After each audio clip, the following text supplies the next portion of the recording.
Hello everyone, চলে এসেছি আরও একটা নতুন মুভি এক্সপ্লেনিং ভিডিও নিয়ে।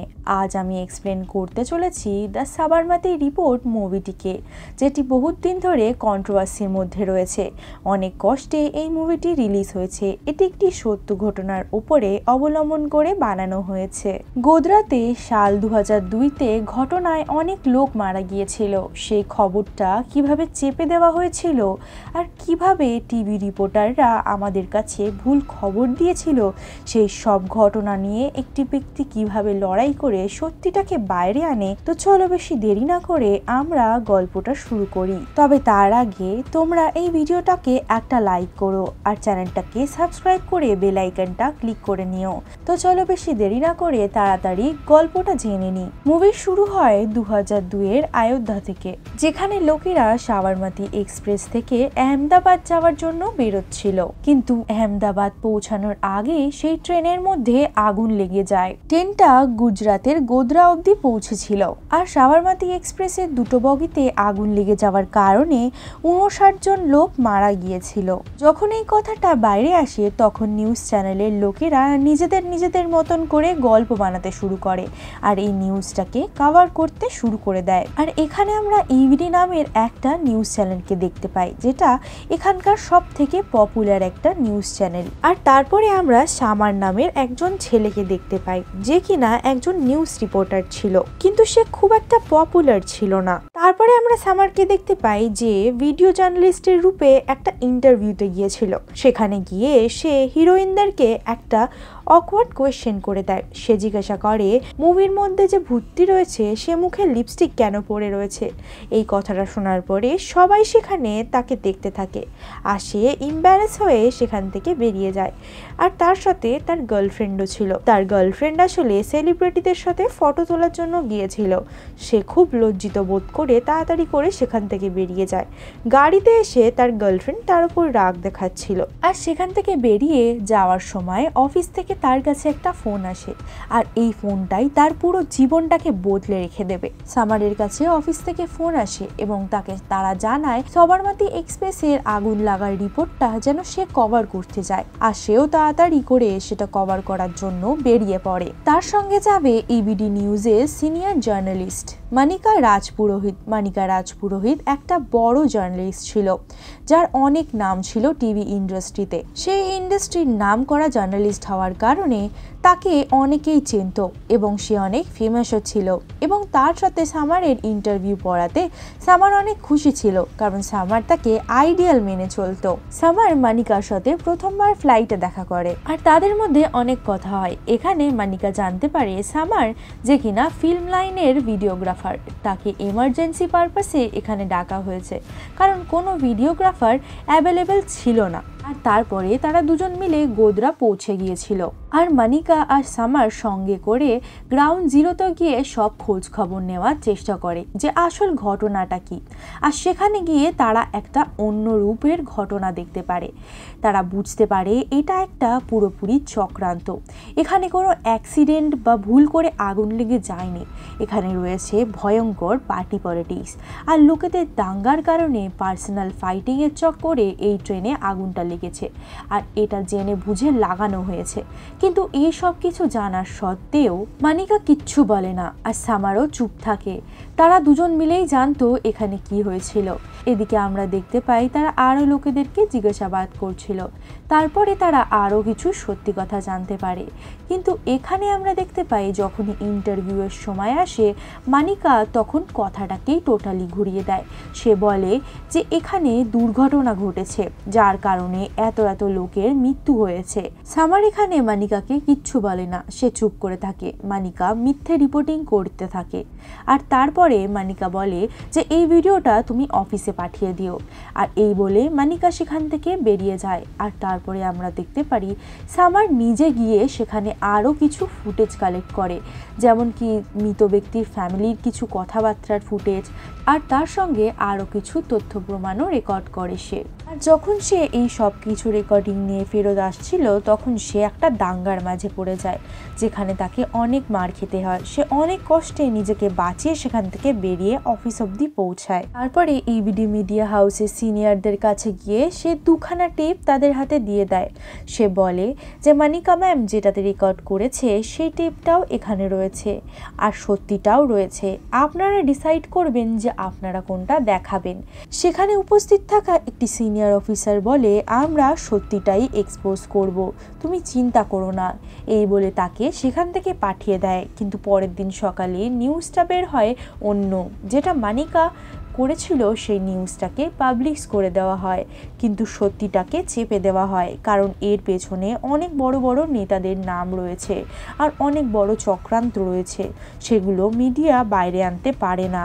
আর এটা দেখার পরে তখনই সামার আবারও ইডি অফিসে চলে যায় আর সেখানে গিয়ে সে সবাইকে বলতে থাকে আপনারা মিথ্যে খবর ছাপছেন, আপনাদেরকে বিশ্বাস করে এত এত লোকেরা খবর দেখে, আপনাদের খবরটাকে সত্যি মানে, আর আপনারা কিনা খবর বিক্রির জন্য মিথ্যে খবর ছাপছেন। আর আপনি নিজে তো সেখানে উপস্থিত ছিলেন, আপনি কিভাবে এই মিথ্যে রিপোর্টিংটা করতে পারেন? সেখানে অতগুলো লোককে নৃশংসভাবে খুন করা হয়েছে আর তাদেরকে শুধুমাত্র একটা ঘটনা বলে আপনি চালিয়ে দিলেন। এই বলে সে তাদের ওপর চিল্লাতে থাকে, কিন্তু কেউই তার কোনো কথা শোনে না আর তার সাথে মিসবিহেভ করে তাকে সেখান থেকে বার করে দেয়। তার সাথে সাথে তার চাকরিটাও চলে যায়। কিন্তু যাওয়ার সময় সামার তাদেরকে বলে যায় যে সত্যি কোনোদিনই লুকিয়ে থাকবে না, একদিন না একদিন কিন্তু ঠিক বেরোবে, আমি বার করব সেই সত্যিকে। এই বলে সে ধমকি দিয়ে সেখান থেকে বেরিয়ে যায়। আর মানিকার দেওয়া সেই রিপোর্টিংয়ের কারণে সবার মনে হতো সেইটা একটা দুর্ঘটনা, পুরো নিউজটা চেপে যায়। আর এদিকে আমরা দেখতে পাই সামারের কাছে কোনো হোপ থাকে না, সে কিভাবে প্রমাণ করবে যে এটা একটা মিথ্যে রিপোর্টিং। আর তার সাথে সাথে যেখানে প্রুফ ছিল সেই টেপটাও মিসরাজির কাছে, মানে সেই অফিসের লিডারের কাছে রয়েছে। আর এখন তার উপরে আরও বেশি বিপদ চলে এসেছে, কারণ যেহেতু মিডিয়ার লোকেরা জেনে গিয়েছে যে সে এই বিরুদ্ধে কাজ করবে, যার কারণে তাকে মিথ্যে কেস দিয়ে পুলিশ স্টেশনে ঢুকিয়ে দেওয়া হচ্ছে। কারণ সে যদি বাইরে থাকে তাহলে ইবিডি মিডিয়া নিউজের জন্য সে অনেক বিপজ্জনক হতে পারে। কিন্তু বেশি দিন অবধি সে জেলে থাকে না, কারণ তার গার্লফ্রেন্ড তাকে সেখান থেকে বার করে নেয়। কিন্তু এখানে সামান এটা ভাবেনি যে তার সাথে এরকম কিছু হতে পারে। আসলে তার ব্রেকআপ হয়ে গিয়েছিল, তার চাকরিও চলে যায়, তার গার্লফ্রেন্ডও তাকে ছেড়ে চলে যায়। এই সব কিছুর মধ্যে সে অনেক বেশি ডিপ্রেসড হয়ে পড়ে আর তারপরে সে মদ্যপান করা শুরু করে দেয়। সে সারাদিন সারা রাত ধরে মদ্যপান করতো আর নেশার মধ্যেই মগ্ন থাকতো। কিন্তু এই সব কিছুর মধ্যে তার সব থেকে বড় দুঃখ এটাই ছিল যে সত্যিটা আজ অব্দি বাইরে এলো না। সে সত্যিটা বাইরে বার করার জন্য অনেক চেষ্টা করেছিল আর সেই কষ্টে সে মাতাল হয়ে গিয়েছে। তার জীবনের একটাই লক্ষ্য শুধু মদ খাওয়া। যে মানুষটা সত্যির জন্য লড়তে চেয়েছিল তার এখন কোনো কিছুতে যায় আসে না, সে শুধু মদ খেয়ে নিজের জীবনটাকে যা হোক করে কাটিয়ে দিতে চাইছে। আর এইভাবে দেখতে দেখতে 5টা বছর কেটে যায়। গল্পটা 2007 সালে চলে আসে, যেখানে আমরা অমৃতা গিল নামের একজন মেয়েকে দেখতে পাই। সেও একজন জার্নালিস্ট, সেও খুব একটা পপুলার নয়, সেও মালিকার মতন একটা বড় নিউজ রিপোর্টার হতে চায়। আর অমৃতাও এখন ইবিডি মিডিয়াতে কাজ করে। আর অমৃতা প্রথম দিন দেখা করে মানিকার সাথে, আর মানিকাকে সে জানায় তার মতনই সে একটা বড় নিউজ রিপোর্টার হতে চায়। আর মানিকার অ্যাটিটিউডটা ভীষণ খারাপ ছিল, তার বহুত দিমাগ হয়ে গিয়েছিল, যার কারণে তার অ্যাটিটিউডটা অমৃতার একদমই পছন্দ হয়নি। আর তারপর আমরা দেখতে পাই যখন 2007-এ সিএমটা চেঞ্জ হয়ে গেছে তখন এই কেসটা আবারও নতুন করে খুলেছে। আর ইবিডি মিডিয়ার হাউসটা মিনিস্টারের সাথে দেখা করার জন্য চলে যায়। আর ইবিডি মিডিয়ার লোকেরা নিজেদের সম্পর্কটাকে ভালো করার জন্য গিয়েছিল। আর এখানে কেসটা পুরো উল্টো হয়ে যায়। এখানে জানা যায় যে সরকার চায় ইবিডি মিডিয়া যেন গোদ্রা কাণ্ডের রিপোর্টটা আবারও তৈরি করে। আর ইবিডি মিডিয়ার লোকেরাও এটাতে রাজি হয়ে যায়, যদিও বা এটা একটা প্রবলেম ছিল, কিন্তু খুব বড় কিছু প্রবলেম ছিল না তাদের জন্য। আর ইবিডি মিডিয়ার লোকের দাবি ছিল যে আমরা রিপোর্ট অবশ্যই তৈরি করব, কিন্তু আমরা ওই কাণ্ডটার জন্য নয়, আমরা সেই লোকগুলোর ব্যাপারে সবাইকে তুলে ধরবো যাদের এত বড় ক্ষতি হয়েছে। কিন্তু এই কাজের জন্য তারা নিজে রিপোর্টিং করবে না, তারা একটা ফ্রেশার্সকে দিয়ে রিপোর্টিংটা করাবে, যাতে করে তাদের রেপুটেশনে কোনো আঙুল না উঠতে পারে। আর সেই সময় মানিকার তখন অমৃতার কথা মনে পড়ে। আসলে অমৃতা খুব ভালো একটি মেয়ে, আর সে একটা সুযোগের অপেক্ষায় রয়েছে। শুধু একটা কাজের সুযোগ পেলে সে নিজেকে প্রুভ করতে পারবে। আর এই কথাটা মানিকা খুব ভালো করে জানতো যে অমৃতা যথেষ্ট স্মার্ট মেয়ে এবং সে কাজেও ভালো। তার জন্য অমৃতাকে এই কাজটা দেওয়ার জন্য সে ডিসাইড করে নেয়। আর মানিকা অমৃতাকে বলে, তোমাকে গোদরা কাণ্ডের ভিক্টিমের রিপোর্ট তৈরি করতে হবে, আর সবকিছু রয়েছে তোমার হাতে। এটা করার জন্য তোমার কাছে 1 সপ্তাহ রয়েছে। এটা শোনার পরে অমৃতা তো খুশি হয়ে যায়, কারণ এই কথাটা তাকে মানিকা ম্যাডাম বলেছে। আর যার পরে সে গোদরা হত্যাকাণ্ডর কেসের ব্যাপারে স্টাডি করা শুরু করে দেয়। কিন্তু ভিক্টিমের ব্যাপারে জানার আগে তাকে এটা জানতে হবে যে ঘটনাটা ঘটেছিলটা কি। অনেক কিছু জানার পরেও সে কিছু বুঝতে পারছিল না। তখন সেখানে ইউটি মিডিয়া হাউসের মিশ্রাজি তার কাছে আসে, আর মিশ্রাজি তাকে একটা টেপ দেয়। আর মিশ্রাজি তাকে টেপটা দিয়ে এখানে তাকে সামারের ব্যাপারে ইনফরমেশন দিয়ে দেয়। আর সেই টেপটা দেখার পরে অমৃতা এটা বুঝে গিয়েছিল যে এটা একটা ঘটনা তো ছিল না। মিশ্রাজি তাকে সামারের ব্যাপারে বলে। সে বলে এই কেসটার জন্য সামারের চাকরি চলে গিয়েছিল, তার পুরো জীবনটা নষ্ট হয়ে যায়, কারণ তাকে জেলেও ভেতরে ঢুকিয়ে দেওয়া হয়েছিল। যে মানুষটা এই কেসের ব্যাপারে সব থেকে বেশি জানে সে হচ্ছে সামার। আর সেই কারণে অমৃতা সঙ্গে সঙ্গে সামারের কাছে চলে যায়। কিন্তু সামার এখন পুরোপুরি মাতাল হয়ে গিয়েছিল, সে কোনোভাবেই তার হেল্প করতে চাইছিল না। শেষমেশ সে টাকার জন্য তাকে হেল্প করবে বলে, কারণ তার কাছে টাকা পয়সা শেষ হয়ে গিয়েছে, মদের জন্য তার কাছে আর টাকা ছিল না। আর এই কথাতে অমৃতাও রাজি হয়ে যায়। 30,000 টাকায় ডিল ফাইনাল হয়। আর এরপরে আমরা দেখতে পাই সামার তাকে হেল্প করা শুরু করে। আর কিছুদিনের মধ্যেই তারা অনেক কিছু জেনে যায়। তারা জানতে পারে অযোধ্যার মধ্যে একটা যজ্ঞ ছিল, সেই যজ্ঞ থেকেই এই সব লোকগুলো ফেরত আসছিল। আর তখনই জানা যায় কিছু ছেলে কিছু মেয়েদেরকে খুব বাজেভাবে টোন টিটকিরি মারছিল। এইসব কিছু দেখার পরে সাদ্দাম বলে একটি ছেলে যখন সে এটা দেখতে পায়, সে সব ভিড় একত্র করে নেয়। 5 থেকে 10 মিনিটের মধ্যেই হাজার হাজার লোকের ভিড় একত্র হয়ে যায়। আর সব লোকের ঝামেলার মাঝখানে ট্রেনের মধ্যে আগুন লেগে যায়। আর দ্বিতীয় গল্প এটা ছিল সেই স্টেশনের মধ্যে একজনের দোকান ছিল যার নাম হচ্ছে সাজিদ বাটলিওয়ালা। তার কিছু প্যাসেঞ্জারদের সাথে ঝামেলা হয়ে যায়, যেই কারণে সে রেগে গিয়ে সাদ্দামকে বলে। আর সাদ্দাম সেই কারণে হাজার লোকের একটা ভিড় নিয়ে আসে। আর যাত্রী লোকেদের সাথে ঝগড়ার কারণে ট্রেনের মধ্যে আগুন লেগে যায়। তারপরে সামার আর অমৃতা বুঝতে পারে এরা এটাই দেখাচ্ছে যেটা আমাদেরকে দেখানো হচ্ছে। দুটো গল্পের মধ্যে প্যাসেঞ্জারদেরই শুধু ভুল রয়েছে, এই কারণে এই গল্পটাকে পুরোপুরি দাবিয়ে দেওয়া হয়েছে। আর তারা মনে করে অরুণ পাদ্দার সাথে যদি তারা দেখা করে তাহলে এই সব সত্যি বাইরে চলে আসতে পারে। সবার প্রথমে তারা সাবরমতী এক্সপ্রেসকে দেখার জন্য যায়, যেটা কিনা 5 বছর আগে জ্বলে গিয়েছিল। আর তারা রিপোর্ট অনুযায়ী দেখতে থাকে। রেলের লোকেরা জানিয়েছে কিছু লোকেরা বগির মধ্যে রান্না করে খাবার দাবার খাচ্ছিল, সেই কারণে সেখান থেকে আগুন লেগে যায়। আর বগিতে আগুন লাগার কারণে এত লোক মারা যায়। আর দ্বিতীয় রিপোর্টে এটা লেখা রয়েছে যে সিগারেটের কারণে এই ট্রেনের মধ্যে আগুন লেগে গিয়েছে। তখন সামার একটা ক্যালকুলেশন করে আর সে সেই সব কিছুকে মিথ্যে বলে দেয়। আর সে বলে যে এই দুটো বগির মধ্যে 72খানা সিট রয়েছে, কিন্তু যাত্রী এখানে রয়েছিল মোটামুটি 200-র উপরে। আর তার মানে এখানে রয়েছিল 3 ডবল লোক। যেই ট্রেনের মধ্যে পা রাখার জায়গা নেই সেখানে লোক খাবার কি করে বানাবে? এটা কোনোদিনই পসিবল না। এই রিপোর্টটা পুরোপুরি মিথ্যে। আর দ্বিতীয়বারও সেই সেম কথাই আসে, সিগারেটের কথা।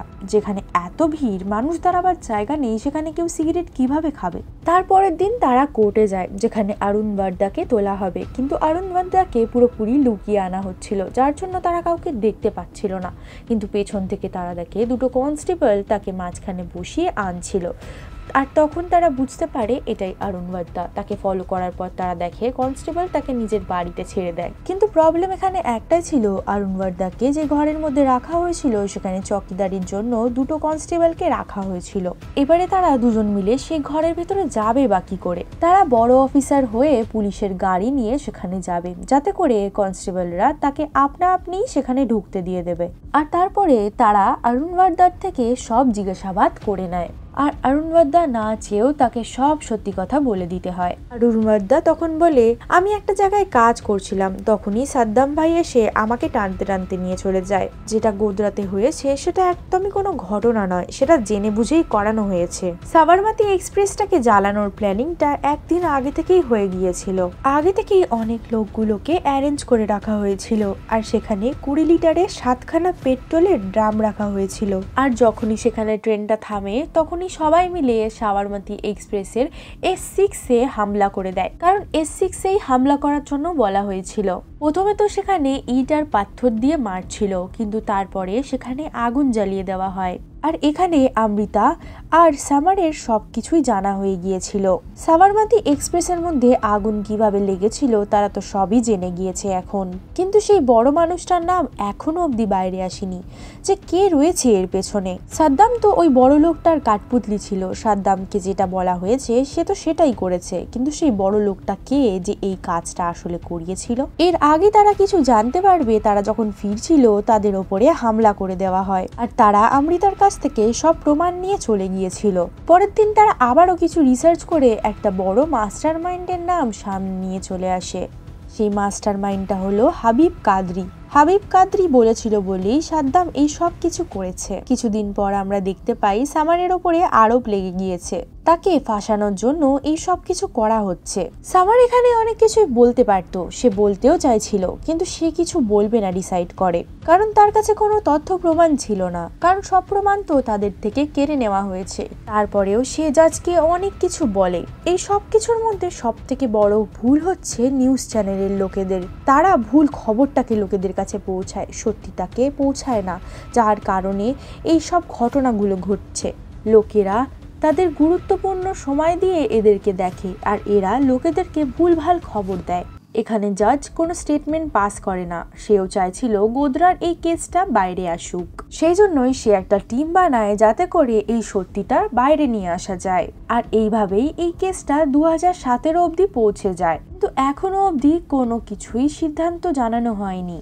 আর আমরা দেখতে পাই সামার এখন ন্যাশনাল টিভিতে অ্যাঙ্কারিং করা শুরু করে দেয়, আর অমৃতাকেও ইভিডি থেকে বার করে দেওয়া হয়, আর সেও সেই কারণে সামারের সাথে ন্যাশনাল টিভিতে কাজ করে। আর আজকে সব থেকে বড় মুভমেন্ট হতে চলেছে। আর 2017 সালে আজকের দিনে সে ওই গোদরা কেসের রিপোর্ট করতে চলেছে, সবাইকে এসে সত্যিটা বলতে চলেছে।